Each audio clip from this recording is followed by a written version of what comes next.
Grayson, you've heard a lot of comments. You were the author of the report. Um, what kinds of protections might be put in place to ensure that expropriations brings the benefits that you're looking to achieve here and does not cause harms for vulnerable people?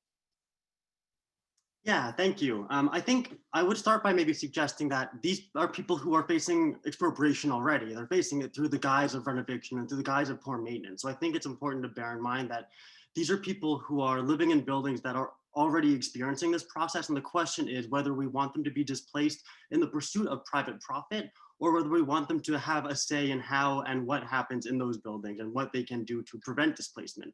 I think I would note that I don't think expropriation is necessarily the same as displacement. And I think there's ways we can go about expropriation, as have been mentioned, that prevent displacement, whether it's through like legal methods of requiring, rights of first refusal for tenants who are displaced, but things like a duty to consult and sort of what Cheryl has talked about in consulting with communities, engaging communities there, I think would be a crucial part of this. And I think expropriation is a troublesome, depending on who is wielding it, is sort of how I think of it. And I think expropriation in the context that I hope I've talked about it is coming from grassroots organizations. Like I look to the Encampment Support Network, who are organizing around people living in encampments in Toronto, calling for the expropriation of the We Charity building, I think on Sherbourne Street. And I look at OCAP, the Ontario Coalition Against Poverty, who's called for also expropriation of building on Sherbourne Street.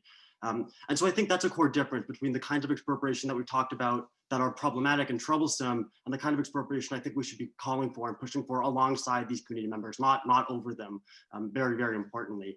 I also think it's important to think about what will happen without expropriation or without a push to bring these people into socially owned affordable housing, especially in the context of COVID, where we've already seen, I think it's something like 1,600 evictions this week. Like these are people living in these buildings who are facing eviction very immediately in a pandemic. The question to me is really, do we let that happen or not?